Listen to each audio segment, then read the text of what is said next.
Hello and welcome to the All of God's Daughters channel.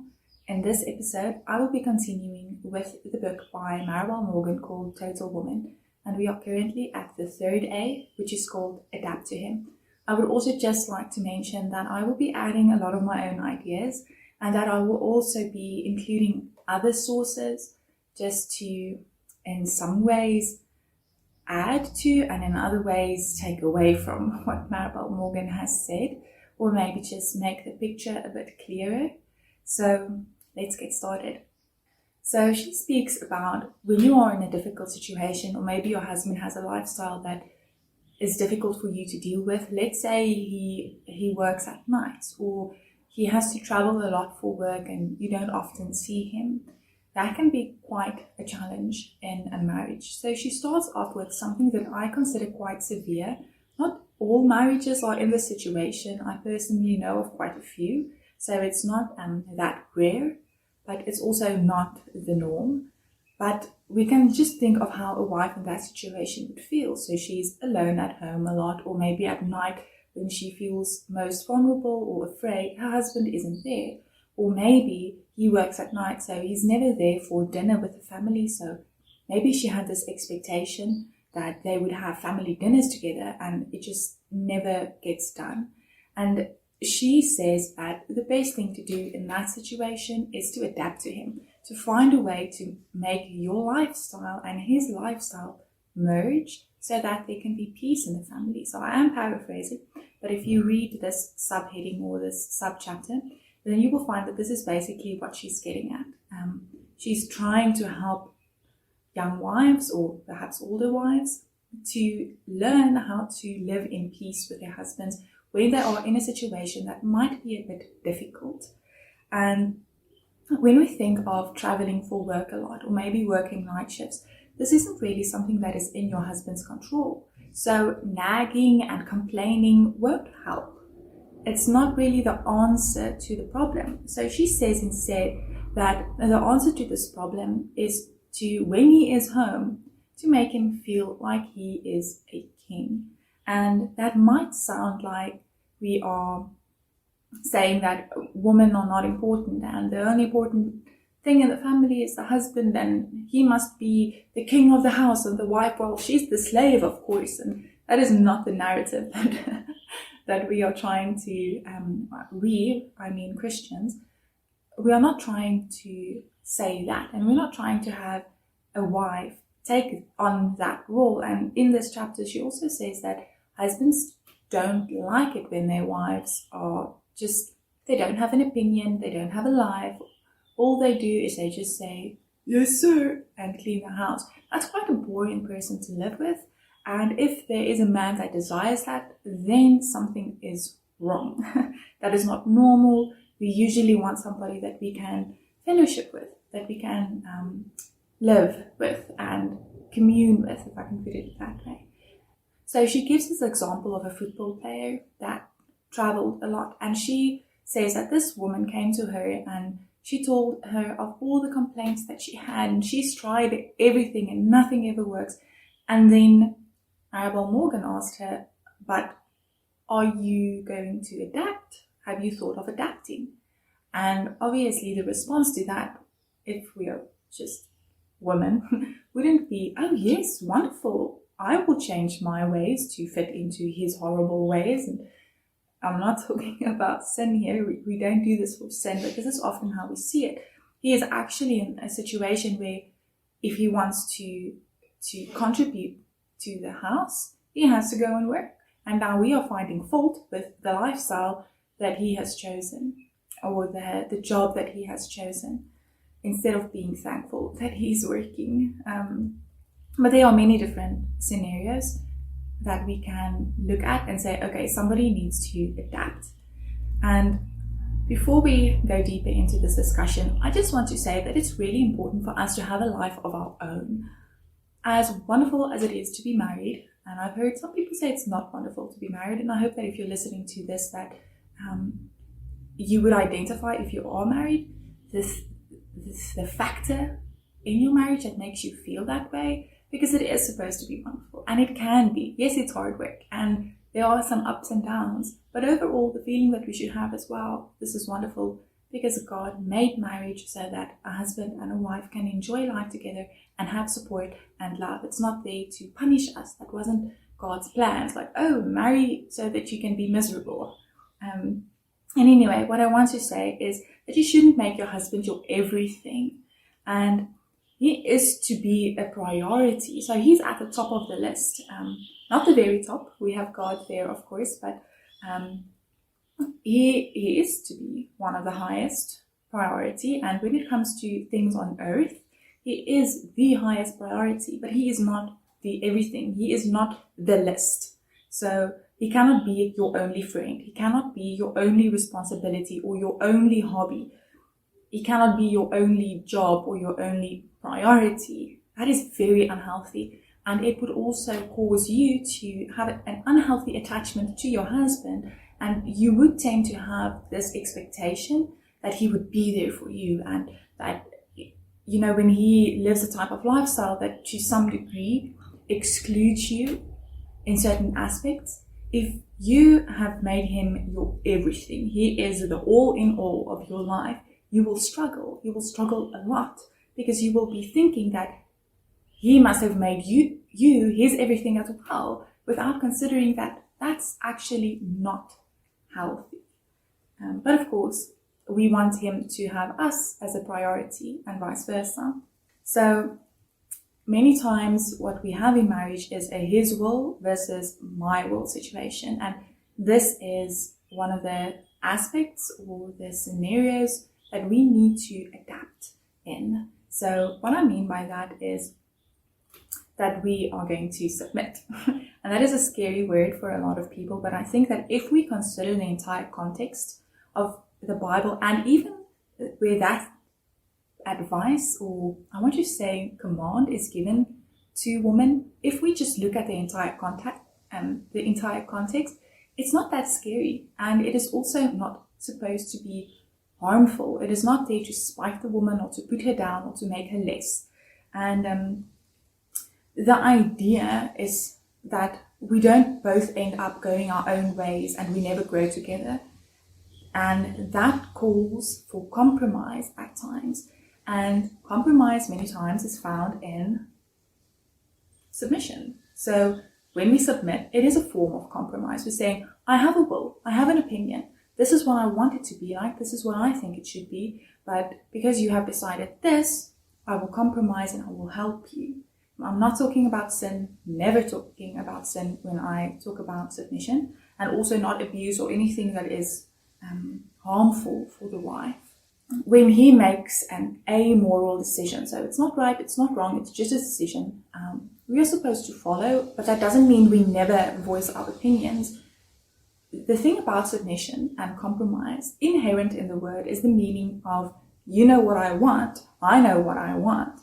It is voiced, it is on the table, but then to keep the peace in the family and also just to keep things moving, a decision needs to be made. It can't just stand still forever and just wait until we finally reach an agreement. So what God has put in place for us is saying, all right, the husband is the head. And in case we think that that is very unfair, in the same chapter, the Bible tells the husband, that's Ephesians 5, the Bible tells the husband to love the wife. And I'm paraphrasing, but as if she is his own body, his own flesh. So whatever decision he makes, he should try to benefit her as much as he would have tried to benefit himself in that same situation. So he is not doing this to spite her. He is doing this to get the family to move forward when a decision needs to be made. And if he is a good husband, he will think, what will make my wife happy, but also what is the right thing to do, and from the knowledge that I have, what do I believe is the best decision? And our role is to support him in that. That doesn't mean that our husband will never change his mind based on what we have said. That would be a bad marriage. So this doesn't mean our husband will never hear the wife, that he will never make a plan and then go to his wife and say, hey, honey, what do you think of this? And then she would say, blah, blah, blah. And he would say, oh, wow, I didn't think of it like that. How about we do it this way instead? After hearing what you're saying, I changed my mind. That is a healthy marriage. And the compromise is supposed to go both ways, but the final decision falls on the husband. And in case you think that is unfair, also the final judgment. But if you are not submissive, then he will not be held accountable for what has happened in the family. But if you love him at all, you wouldn't want him to be punished. You wouldn't want to say, oh God, get him, he made this decision, I'm so unhappy with this, get him. That won't be the ideal. You would be thinking, oh God, protect him, help him, he's made this decision, I don't exactly agree with him, but he doesn't seem to understand what I'm saying. And also, we might need to consider that we could be wrong. So that is just I want to say the dynamics in a marriage. But the husband is never the enemy. Unless you married a bad husband, then perhaps he might be the enemy, and then that's an entirely different situation. Just because he is a man doesn't make him a monster. And especially if he's a born-again man that loves the Lord and that loves you, he's your ally, and we should treat our husbands as an ally. And he should also, of course, do the same, but I can't preach to them or tell them what to do. I can just be thankful that I married an ally and not an enemy. I say this in all my videos, but choose well. So this is the Preparing for Marriage series. So it's mostly focused on somebody that is not married. And if you meet somebody who is not able to do this, then you really shouldn't marry him. It would be better to be alone than to be trampled on. And to wait for the right man and to pray. So submission or being submissive doesn't mean that you're weak. It doesn't mean that you never have an opinion or never have an idea or never tell your husband what you're thinking or feeling. And it also has nothing to do with your value, with your worth. It simply has to do with the roles in the family and also just who makes the final decision when you can't reach an agreement. And who sets the pace in the family when it comes to, I want to say, the traditions and the values of the family. And of course, the wife has a say. But when there is conflict, the husband gets the final say. And he is held accountable for what he decides. The next thing I want to say is that selfishness says, I want to be served. But love says, I want to serve you. And when we are saying, all right, I'm ready to get married, one of the things that should be in our hearts should be, I am ready to serve somebody. I am ready to try to make my husband's life grand. I want to do my best for him, to be a blessing, to serve him, and to be selfless. And that would lead to sacrifice, but it is a type of sacrifice that you happily partake in. So if you are not at that stage, then perhaps it's something that you can pray about, because if we marry and we are not willing to serve, then it would lead to conflict, and also just it would make us feel sad. And the Bible says that it is better to give than to receive, and it also counts in the context of serving somebody. There is an inherent blessing in being selfless. And I'm not talking about being irresponsible with your life. I'm not talking about pearls at swine's feet. I'm not talking about that type of selflessness. You still keep your worth and your value, and I want to say your person in front of God. But at times you lay it down to do what's best for somebody else. I wanted to look at the importance of compromise in a marriage, and I would just like to read a few facts that I found. So I don't think anybody would be surprised at this information, but compromise is often seen as one of the most important factors in maintaining a healthy and a successful relationship.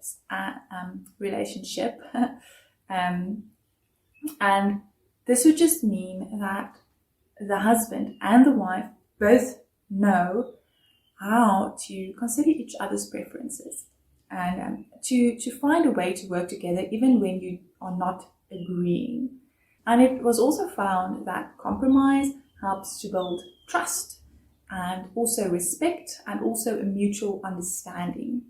One study published in the Journal of Family Psychology actually said that when couples reported that they were able to compromise, You would also see lower divorce rates in those marriages, and also just them reporting a higher rate of satisfaction with their relationships. And that they were also more likely to have a long and happy marriage. So adapting means, in the larger sense, it means changing your lifestyle or changing your ways to fit into somebody else's and to help them. And I want to say that one of the best ways for us to adapt is to keep our emotions under control. So we have to know that this is how I'm feeling, but I have to look beyond my feelings and identify where's the wisdom, what am I missing, what can I do in this situation that trumps my feelings and that allows me to adapt without throwing a tantrum, or without losing my cool, or without becoming depressed or miserable. And one way that we can do that is just to have fun. So let's say your husband says, hey, I want to go to this restaurant tonight, but you were thinking you really want to stay home. Spend those extra 10 minutes, make yourself look beautiful, and look for ways to have fun in that situation. I think that that's really important, that we don't become grumpy and that we are open for new adventures and just to experience life with our husbands and not always just on our terms. That's how a child lives. Also not, children are very open. So that's maybe even worse than a child. Something that's really important for us to consider is that the way that we live now, as much as we don't want to acknowledge this, at some stage we adapted to somebody. Most probably it could be the lives of our parents. It could be maybe a situation at work. And we got so used to that way of living that we thought this is the only way to live. But if we are in a marriage, we have a new lifestyle now. We have somebody else's life merging with ours. If we just remain the same, we never adapt, we never change, and we never... I don't agree with Darwin, but if we want to survive, we need to adapt. And that involves change. So we have to be able to say, all right, this is the ways of the past, and I'm going to look at how I can change now to live in a way that fits in with my current life. And we should never forget the main point. What is the main point of life? Now, many people would have many different things to say, and I think that there is an error in that question. Life doesn't just have one main point. It isn't that simple. And we shouldn't try to reduce it to just the purpose of life is this thing. But one of the purposes of life is to one day, when we stand before God, to be blameless. And if we are constantly looking for reasons to complain and looking for reasons to be angry with our husbands and to just refuse to change and refuse to adapt to his ways, then that would result in a root of bitterness, and that would disable us from becoming blameless before God. And it would also perhaps anger our husbands, which would also prevent him from walking blamelessly before God. So the purpose of keeping the peace is to keep both parties as holy as possible.